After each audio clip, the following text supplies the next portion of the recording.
bathymetry box. So today you're going to be making a bathymetry box, and it contains within it a narrow section of seafloor that has some landforms. And these landforms, if you take the depth from the surface of the water, which we'll consider the lid of the box, down, you will get the bathymetry, the ups and downs of the seafloor that help you to better be able to visualize those landforms. So by creating a landscape of clay within it, a line along the top with some holes, you will then be switching this box with somebody else who didn't make it, and you'll get theirs. And there is a method you can use to collect some data with a wooden skewer, graph it on a graph, and then try to see how well these visual diagram of the bathymetry of the landscape inside matches up with the actual clay model of that landscape or those undersea landforms. So to start off making your bathymetry box, you need a cardboard shoebox for you and your partner, a ruler, and a pencil. You're going to need to create a line across the middle of your box, and the line should be 20 centimeters in length. So to do this, we need to find the center of our box. So we're going to start by measuring top to bottom. Remember that your ruler doesn't quite start at 0, so you'll want to pull it down to that 0 line. See what the total distance is. In this case, it's hard to see, but it is just over 17 centimeters. So I would do 17 divided by 2, 8.5. So I'm going to find that 8.5 centimeter mark on my ruler and make a mark there.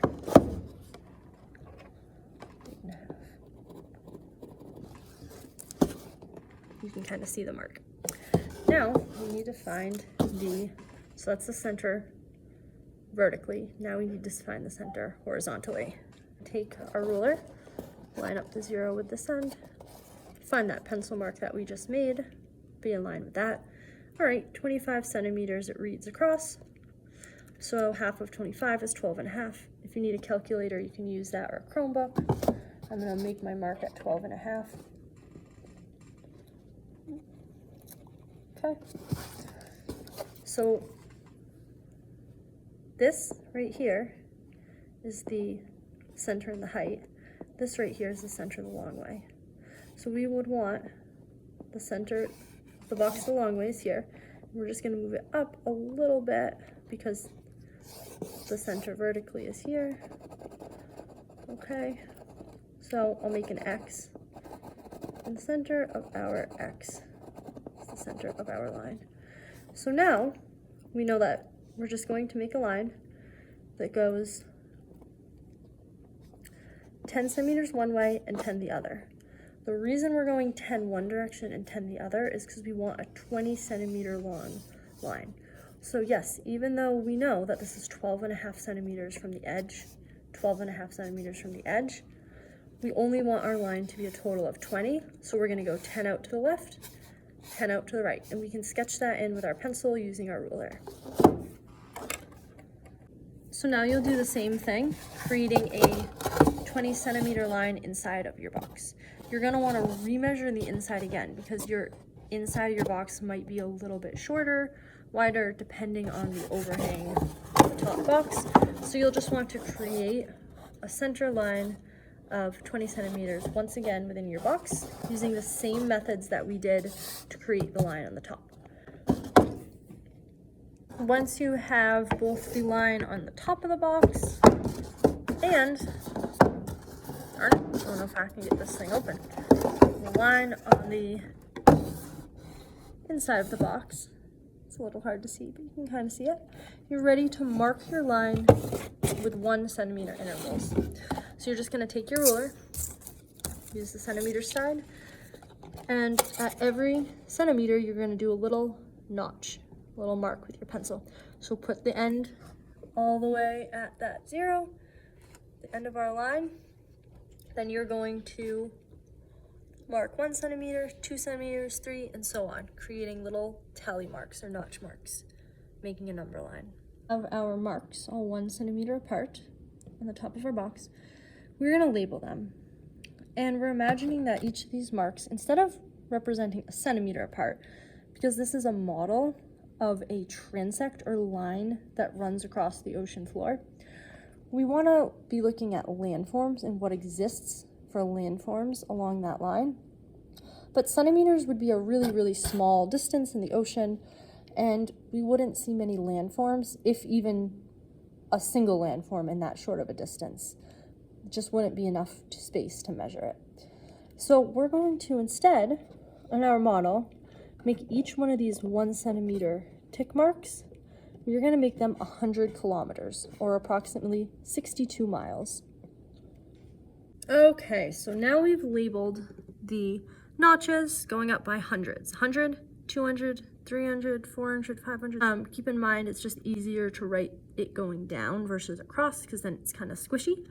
Then you get to 1,100, 1,200, 1,300, and so on, all the way to, at the end, we have 2,000.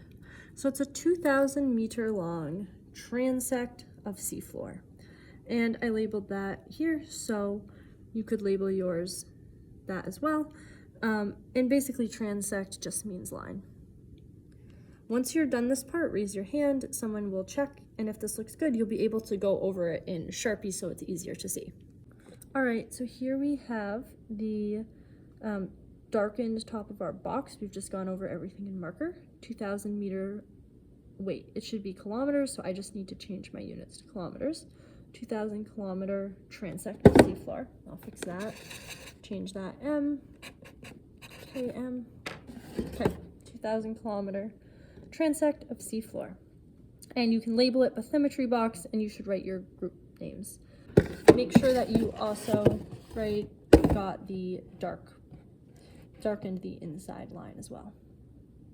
Okay, so now we are going to poke holes at each interval marking. So you're going to use this little tool. You are going to press down where that marking is, and you're going to go to this sort of thicker part. You'll kind of feel it get wider and continue going along the whole row. All right, so now you're going to get a skewer and a packet of clay. Take your skewer, poke it through the holes.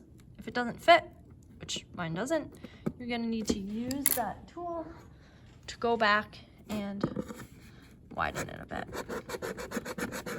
Okay, let's see if that works. Still a little tight, that's better.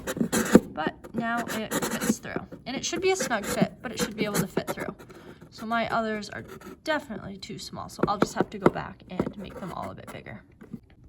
So you can mold your package of clay using these tools. You can find them at the front, pick what you need and think will work well, and maybe just grab all 3 to start, and then you can experiment with it. And you are going to try to create a transect, again, or line of seafloor. It's going to go along the line of your box, and it can have on a range of landforms or features. And here's an example transect. So you can see it's a narrow, sort of long strip of a seafloor. In my mind, this is the continental shelf, and then it slopes down, so we have our continental slope.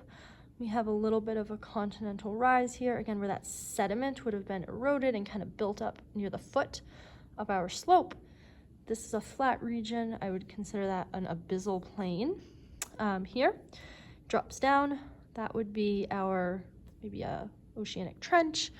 And then moving up to a seamount, again, it would still be submerged by that sea level. If it was poking out from the sea level, then that would be a volcanic island. And then heading back down, maybe it's moving again towards another abyssal plain. So once you've created this, and again, you can use your tools to kind of sculpt it. Maybe you put your clay into a tall rectangle, and then you kind of smooth away. Or if you're gonna make a trench, you kind of cut pieces out of it. You can use your finger, right, to smooth it down. Just play around with it. It's a artistic process. Then you can take your pieces, place them into your box along that line. And you want to shut up